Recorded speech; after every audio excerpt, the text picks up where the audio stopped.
2013ನೇ ವಿಧಾನಸಭಾ ಚುನಾವಣೆಯ ವಿಶೇಷ ಕುತೂಹಲ ಕರ್ನಾಟಕ ಜನತಾ ಪಕ್ಷ.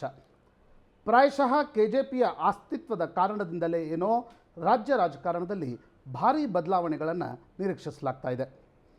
ಕೆಜೆಪಿಯ ಸ್ಥಿತಿಗತಿಗಳ ಬಗ್ಗೆ ಮಾತನಾಡಲು ನಮ್ಮ ಜೊತೆಗಿದ್ದಾರೆ ಮಾಜಿ ಮುಖ್ಯಮಂತ್ರಿ ಯಡಿಯೂರಪ್ಪನವರು. ಯಡಿಯೂರಪ್ಪನವರೇ, ಈ ಕಾರ್ಯಕ್ರಮಕ್ಕೆ ಸ್ವಾಗತ. ನಮಸ್ಕಾರ. ಯಡಿಯೂರಪ್ಪನವರೇ, ದೆಹಲಿಯ ಪತ್ರಕರ್ತರು ನನಗೆ ಯಾವತ್ತಿಗೂ ಒಂದೇ ಪ್ರಶ್ನೆಯನ್ನು ಕೇಳ್ತಾರೆ.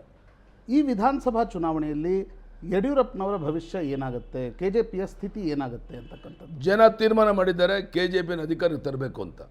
4.25 ತಿಂಗಳೊಳಗಾಗಿ ನಾನು ಸುಮಾರು 209 ಕಡೆ ವಿಧಾನಸಭಾ ಕ್ಷೇತ್ರ ಸ್ಪರ್ಧೆ ಮಾಡಿದ್ದೇವೆ.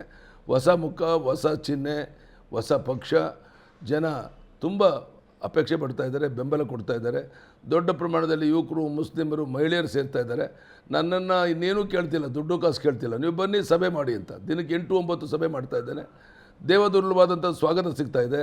ರಾಷ್ಟ್ರೀಯ ಪಕ್ಷಗಳ ನಾಯಕರು ಬಂದರೆ 5-6 ಸಾವಿರ ಜನ ಸೇರ್ತಾರೆ, ನಾನು ಹೋದರೆ 15-20 ಸಾವಿರ ಜನ ಸೇರ್ತಾರೆ. ಇದಕ್ಕಿಂತ ಏನು ಬೇಕು ಸ್ವಾಮಿ? ಇದೆಲ್ಲದರ ಆಧಾರದ ಮೇಲೆ ನಾನು ಹೇಳ್ತಾ ಇದ್ದೇನೆ. ಖಂಡಿತ ರಾಜ್ಯದ ರಾಜಕಾರಣದಲ್ಲಿ ಆಮೂಲಾಗ್ರ ಬದಲಾವಣೆ ಆಗುತ್ತೆ, ತಿರುವು ಸಿಗುತ್ತೆ, ಕೆಜೆಪಿ ಮತ್ತೆ ಅಧಿಕಾರಕ್ಕೆ ಬರುತ್ತೆ. ಯಡಿಯೂರಪ್ಪನವರೇ, ಆದರೆ ಅನೇಕ ಸರ್ವೆಗಳು ಹೇಳ್ತಾ ಇರ್ತಕ್ಕಂಥದ್ದು ಯಡಿಯೂರಪ್ಪನವರು ಕೇವಲ BJPಗೆ ಒಂದು ಸ್ಪಾಯ್ಲರ್ ಪಾರ್ಟಿ ಅಂತಕ್ಕಂಥದ್ದು. ಜಗದೀಶ್ ಶೆಟ್ಟರ್ ಮೊನ್ನೆ ಹೇಳ್ತಾ ಇದ್ರು ಕಾಂಗ್ರೆಸ್ನ ಬಿ ಟೀಮ್ ಅಂತಕ್ಕಂಥದ್ದು. ಕಾಂಗ್ರೆಸ್ಸಿನ ಬಿ ಟೀಮೋ ಅಥವಾ ಜಗದೀಶ್ ಹೇಳ್ತಿರೋ ಮಾತ್ರದಲ್ಲಿ ಸತ್ಯಾಂಶ ಏನೋ ಇದೆಯೋ ಇಲ್ಲೋ ಅನ್ನೋಂಥದ್ದು ತೀರ್ಮಾನ ಆಗುತ್ತೆ ಫಲಿತಾಂಶ ಹೊರ ಬಂದಾಗ. ಇಷ್ಟಂತೂ ನಿಶ್ಚಿತ.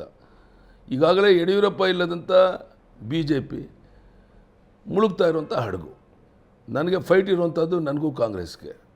ಕಾಂಗ್ರೆಸ್ಸಿನ ಎಲ್ಲ ಪ್ರತಿಸ್ಪರ್ಧಿಗಳ ವಿರುದ್ಧ ನಾನು ಕ್ಯಾಂಡಿಡೇಟ್ ಆಗಿದ್ದೇನೆ. ಪರಮೇಶ್ವರ್, ಸಿದ್ದರಾಮಯ್ಯ ನಮ್ಮ ಅಭ್ಯರ್ಥಿಗಳ ವಿರುದ್ಧ ಸೋಲೋಲಿದ್ದಾರೆ.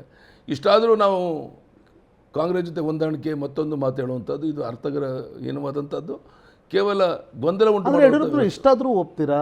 ಯಾಕಂದರೆ ನನಗೆ ಹಿಂದೆ ಕಾಂಗ್ರೆಸ್ನ ನಾಯಕರು ಹೇಳ್ತಾ ಇದ್ರು, ಈ ಬಾರಿ ನಾವೇನಾದರೂ ಒಳ್ಳೆ ಸ್ಥಿತಿಯಲ್ಲಿದ್ದರೆ ಕಾರಣ ಅದಕ್ಕೆ ಯಡಿಯೂರಪ್ಪನವರ ಫೋಟೋ ನಾವು ಹಾಕೋಬೇಕು ಅಂತ. ಕಾಂಗ್ರೆಸ್ನ ಸ್ಥಿತಿ ಇಂಪ್ರೂವ್ ಆಗ್ತಾ ಇದೆ. ಬಹುಶಃ ಅವರ ದೃಷ್ಟಿಕೋನ ಹೊಂದಿರಬಹುದು. ನಾನು ನಿಂತಿದ್ದರಿಂದ, ನನ್ನ ಪಕ್ಷ ಹೊರಬಂದುದರಿಂದ BJPಗೆ ಹೊಡೆತ ಆಗುತ್ತೆ ಅನ್ನೋದು ಇದು ಸತ್ಯಾಂಶ. ಆದರೆ ಇದರ ಲಾಭ ಕಾಂಗ್ರೆಸ್ ಆಗುತ್ತೆ ಅನ್ನೋ ಭ್ರಮೆನಲ್ಲಿ ಅವರಿದ್ದರೆ ಇದು ಅಲ್ಲ. ಇದು ಕೆಜೆಪಿನೇ ಶಕ್ತಿಯುತವಾಗಿ ಬೆಳೆದಿದೆ. ಈ ಎಲ್ಲದರ ಲಾಭ ಕೆಜೆಪಿಗೆ ಆಗಿದೆ ಅನ್ನುವಂಥದ್ದು ಗೊತ್ತಾಗೋಕ್ಕೆ ಮೇ ಈ ಥರ ಫಲಿತಾಂಶದವರೆಗೂ ಕಾಯಬೇಕು. ನೀವು ಎಷ್ಟು ಸ್ಥಾನಗಳನ್ನು ನೀವು ನಿರೀಕ್ಷಿಸ್ತೀರಿ? ನಾನು ಬಹುಮತ ಪಡಿತೇನೆ. ಎಷ್ಟು ಏನು ಅಂತ ಅನ್ನೋದು ಹೇಳೋದು ಕಷ್ಟ ಆಗುತ್ತೆ ಲೆಕ್ಕ ಹಾಕುವಂಥದ್ದು. ಇಷ್ಟಂತೂ ನಿಶ್ಚಿತ. ಯಾವ ಸರ್ವೆ ರಿಪೋರ್ಟ್ಗಳು ಎಲೆಕ್ಟ್ರಾನಿಕ್ ಮೀಡಿಯಾದಲ್ಲಿ, ಪ್ರಿಂಟ್ ಮೀಡಿಯಾದಲ್ಲಿ ಬರ್ತಿದೆ, ಇದು ಸರಿಯಲ್ಲ ಅನ್ನುವಂಥದ್ದು ಮೇ 5 ಫಲಿತಾಂಶ ಬಂದಾಗ ಗೊತ್ತಾಗುತ್ತೆ. ಉತ್ತರ ಪ್ರದೇಶದಲ್ಲಿ ಯಾವ ರೀತಿ ಅವರೆಲ್ಲ ಲೆಕ್ಕಾಚಾರ ಬುಡಮೇಲಾಯಿತೋ ಅದೇ ರೀತಿ ಕರ್ನಾಟಕದಲ್ಲೂ ಸಹ ಎಲ್ಲ ನಿಮ್ಮ ಲೆಕ್ಕಾಚಾರಗಳು ಬುಡಮೇಲಾಗುತ್ತೆ ಅನ್ನೋದನ್ನು ಭಾಳ ಆತ್ಮವಿಶ್ವಾಸದಿಂದ ಹೇಳಬಲ್ಲೆ. ಅದನ್ನು ಇವತ್ತು ಬರೆದು ಕೊಡಬಲ್ಲೆ ನಾನು. ಯಡಿಯೂರಪ್ಪನವರೇ, ನೀವು ಬಹುಮತಕ್ಕೆ ಬರ್ತೀರಂತಕ್ಕಂಥ ವಿಶ್ವಾಸವನ್ನು ವ್ಯಕ್ತಪಡಿಸ್ತಾರೆ. ಆದರೆ ಸ್ಥಿತಿ ಇರ್ತಕ್ಕಂಥದ್ದು ಮುಂಬೈ ಕರ್ನಾಟಕದ 51 ಸ್ಥಾನಗಳು, ಹಾವೇರಿ, ಗದಗ ಜಿಲ್ಲೆ ಬಿಟ್ಟರೆ ಉಳಿದೆಲ್ಲ ಜಿಲ್ಲೆಗಳಲ್ಲಿ ಯಡಿಯೂರಪ್ಪನವರ ಸ್ಥಿತಿ ಚೆನ್ನಾಗಿಲ್ಲ. ಕರಾವಳಿ, ಮಂಗಳೂರು, ಉಡುಪಿ, ಚಿಕ್ಕಮಗಳೂರು, ಕಾರವಾರ ಜಿಲ್ಲೆಗಳಲ್ಲಿ ಯಡಿಯೂರಪ್ಪನವರ ಪಕ್ಷದ ಅಸ್ತಿತ್ವ ಇಲ್ಲ. ಬೆಂಗಳೂರು ನಗರದ 28 ಸ್ಥಾನಗಳಲ್ಲಿ, ಓಲ್ಡ್ ಮೈಸೂರಿನ ಅನೇಕ ಜಿಲ್ಲೆಗಳಲ್ಲಿ ಯಡಿಯೂರಪ್ಪನವರ ಪಕ್ಷವೇ ಇಲ್ಲ ಅಂತಕ್ಕಂಥ ಮಾತನ್ನು ಅನೇಕ ನಮ್ಮ ಮಂತ್ರಿಗಳು ಕೊನೆಗಳಿಗೆ ಅವರಿಗೆ ನನ್ನ ಜೊತೆಗಿದ್ದು ಕೈಕೊಟ್ಟು ಮೋಸ ಮಾಡೋದ್ರಿಂದ ಉಡುಪಿ, ಮಂಗಳೂರಿನಲ್ಲಿ ಮತ್ತು ಬೆಂಗಳೂರಿನಲ್ಲಿ ಸ್ವಲ್ಪ ಹಿನ್ನಡೆ ಆಗಿರೋದು ನಿಜ. ಅದು ಉಳಿದ ಎಲ್ಲ ಜಿಲ್ಲೆಗಳಲ್ಲಿ ನನ್ನ ನಿರೀಕ್ಷೆ ಮೀರಿ ಒಳ್ಳೆಯ ಫಲಿತಾಂಶ ಬರುತ್ತೆ ಅನ್ನೋಂಥದ್ದು 8ನೇ ತಾರೀಕು ಫಲಿತಾಂಶ ನೋಡಿದ ಮೇಲೆ ನಿಮಗೆ ಗೊತ್ತಾಗುತ್ತೆ. ಯಡಿಯೂರಪ್ಪನವರೇ, ಆದರೆ ಮುಂಬೈ ಕರ್ನಾಟಕದಲ್ಲಿ ನೀವು ನಿರಾಣಿ ಬೊಮ್ಮಾಯಿ ಅವರನ್ನು ಎಕ್ಸ್ಪೆಕ್ಟ್ ಮಾಡ್ತಾಯಿದ್ರಿ, ಕತ್ತಿ ಅವರನ್ನು ಎಕ್ಸ್ಪೆಕ್ಟ್ ಮಾಡ್ತಾಯಿದ್ರಿ. ಯಾಕೆ ಬರಲಿಲ್ಲ ಅನ್ನೋದು ಯಾರಿಗೂ ಗೊತ್ತಾಗಲಿಲ್ಲ. ಅವರು ಕೊನೆಗಳಿಗೆ ಅವ್ರಿಗೂ ಅಧಿಕಾರ ಅನುಭವಿಸಬೇಕಾಗಿತ್ತು ಮತ್ತು ಯಡಿಯೂರಪ್ಪನ ಹೇಗಾದರೂ ಮಾಡಿ ಕೆಜೆಪಿಯನ್ನು ಕಟ್ಟೋದನ್ನು ನಿಲ್ಲಿಸಬೇಕಾಗಿತ್ತು. ಒಂದು ರೀತಿ ಅವರು BJP ಏಜೆಂಟ್ ಅಂತ ವರ್ತನೆ ಮಾಡಿದ್ರು.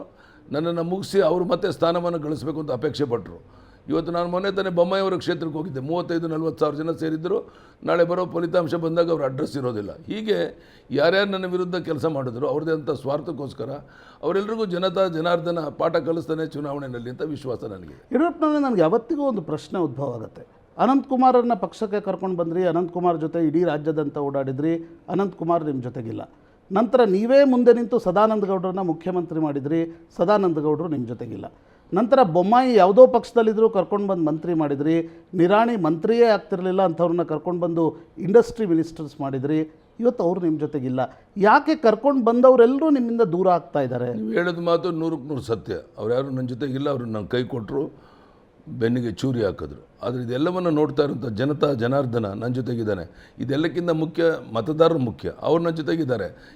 ಇವ್ರ ಬಗ್ಗೆ ನಾನು ಚಿಂತೆ ಮಾಡ್ತಿಲ್ಲ. ಮತದಾರರು ನನ್ನ ಜೊತೆಗಿದ್ದಾರೆ. ನನಗೆ ತೃಪ್ತಿ ಇದೆ, ಸಮಾಧಾನ ಇದೆ.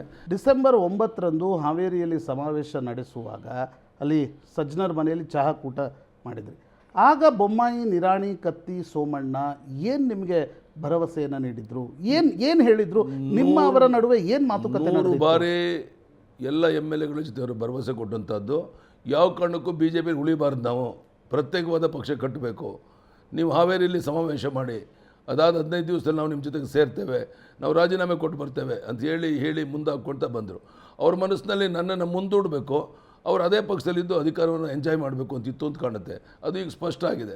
ಯಡಿಯೂರಪ್ಪನವರ ಎಲ್ಲ ಪ್ರಬಲ ರಾಜಕಾರಣಿಗಳಿಗೂ ಕೂಡ ಈ ಪ್ರಶ್ನೆಯನ್ನು ಕೇಳಲಾಗತ್ತೆ. ಪ್ರಾಯಶಃ ಮೊನ್ನೆ ಒಂದು ರಾಷ್ಟ್ರೀಯ ಆಂಗ್ಲ ದೈನಿಕ ಇಂಡಿಯನ್ ಎಕ್ಸ್‌ಪ್ರೆಸ್ ನಡೆಸಿರ್ತಕ್ಕಂಥ ಸರ್ವೆಯಲ್ಲಿ ಬಲಶಾಲಿ 100 ನಾಯಕರಲ್ಲಿ 50ನೇ ಸ್ಥಾನದ ನಂತರ ಯಡಿಯೂರಪ್ಪನವ್ರಿಗೂ ಕೂಡ ಆ ಸ್ಥಾನ ಇದೆ ಅಂತಕ್ಕಂಥದ್ದು. ಎಲ್ಲ ಬಲಶಾಲಿ ನಾಯಕರಿಗೂ ಕೇಳಲಾಗತ್ತೆ, ನಿಮ್ಮ ಉತ್ತರಾಧಿಕಾರಿ ಯಾರು? ಇನ್ನೂ 10 ವರ್ಷ ನನ್ನ ಕೈಕಾಲು ಗಟ್ಟಿ ಇದೆ, ಪಕ್ಷ ಕಟ್ತೇನೆ. 106 ಜನ ಹೊಸ ಮುಖಗಳು ಹೊರಬರ್ತಾ ಇದ್ದಾವೆ. ರಾಮಕೃಷ್ಣ ಹೆಗಡೆ ಅವ್ರ ಜೊತೆಗಿದ್ದಂಥ ಜನತಾ ಪರಿವಾರ ನಮ್ಮ ಜೊತೆಗೆ ಬರ್ತಾ ಇದೆ. ಆದ್ದರಿಂದ ಯಾರ್ಯಾರು ಮುಂದೆ ತಮ್ಮ ನಾಯಕತ್ವವನ್ನು ಬೆಳೆಸ್ಕೊತಾರೋ, ಮುಂದೆ ಬರ್ತಾರೋ, ಜನ ಒಪ್ತಾರೋ, ಅವ್ರು ನಾಯಕರಾಗ್ತಾರೆ. ಆದರೆ ಈಗ ಇನ್ನೂ 10 ವರ್ಷ ನನ್ನ ಲೀಡರ್ಶಿಪ್ಪಲ್ಲಿ KJP ಪಕ್ಷವನ್ನು ಕಟ್ತೇನೆ. ಆದರೆ ನಿಮ್ಮ ಜೊತೆಗಿರ್ತಕ್ಕಂಥ ಹಿಂದಿದ್ದ BJP ಸರ್ಕಾರದ ಮಂತ್ರಿಗಳು ಹೇಳ್ತಾ ಇದ್ರು, ಶೋಭಾ ಕರಂದ್ಲಾಜೆ ಇನ್ಫ್ಲೂಯೆನ್ಸ್ನ ಕಾರಣದಿಂದ ನಮಗೊಂದು ರೀತಿ KJPಗೆ ಹೋಗ್ಲಿಕ್ಕೆ ಹೆದರಿಕೆ ಆಗ್ತಾ ಇದೆ. ಯಡಿಯೂರಪ್ಪನವರ ಬಗ್ಗೆ ಪ್ರೀತಿ ಇದೆ, ಆದರೆ ಶೋಭಾ ಕರಂದ್ಲಾಜೆ ಬಗ್ಗೆ ಆತಂಕ ಇದೆ. ಕಾರಣ ಇಷ್ಟೇ, ಪ್ರಬಲವಾಗಿ ಬೆಳೀತಾ ಇರೋಂಥ ಒಬ್ಬ ಹೆಣ್ಣು ಮಗಳು, ಸಚಿವೆಯಾಗಿ ಒಳ್ಳೆ ಕೆಲಸ ಮಾಡಿದಂಥ ಹೆಗ್ಗಳಿಕೆ ಅವ್ರದ್ದು.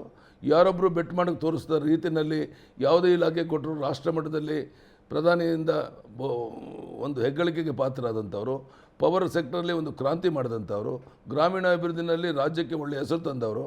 ಒಳ್ಳೆಯ ಹೆಸರು ತಂದವರು ಬೇಡ್ರಿ ಇವ್ರಿಗೆ. ಇವರು ಕಾಕಾಬುಡಿ ಹೊಡ್ಕೊಂಡು ಇವ್ರು ಹಿಂದೆ ಮುಂದೆ ಸುತ್ತರಿಯವರು ಬೇಕಾಗಿದೆ. ಶೋಭಾ ಕರಂದ್ಲಾಜೆ ಅಂತ ಒಬ್ಬ ಹೆಣ್ಮಗಳು ಬೆಳೀತಾ ಇದ್ದಾರೆ ಅನ್ನೋಂಥ ಸಂಕಟ ಅವ್ರನ್ನ ಕಾಡ್ತಾ ಇದೆ.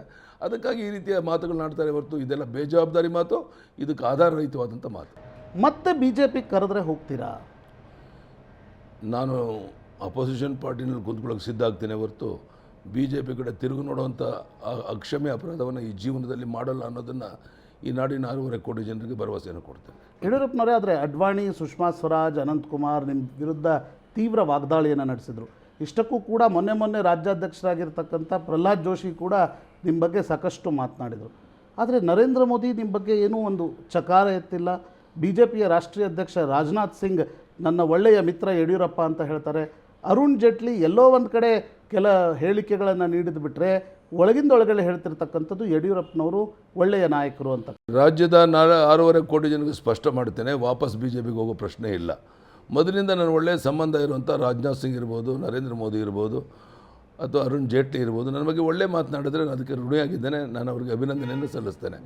ಆದರೆ ನಾನು ಇಷ್ಟಂತೂ ಹೇಳ್ತೇನೆ, ಅವರು ಯಾರ ಮನಸ್ಸಿಗೂ ನೋವಾಗದ ರೀತಿಯಲ್ಲಿ ರಾಜ್ಯದಲ್ಲಿ ಪಕ್ಷವನ್ನು ಕೊಟ್ಟು ಜನ ಹಿತವನ್ನು ಬಯಸೋದು ನನ್ನ ಉದ್ದೇಶ ಹೊರತು ಯಾರನ್ನೂ ತೃಪ್ತಿಪಡಿಸೋದಲ್ಲ. ಅವರೆಲ್ಲರ ಬಗ್ಗೆ ನನಗೂ ಗೌರವ ಇದೆ, ನನ್ನ ಬಗ್ಗೆ ಅವ್ರಿಗೂ ಗೌರವ ಇದೆ.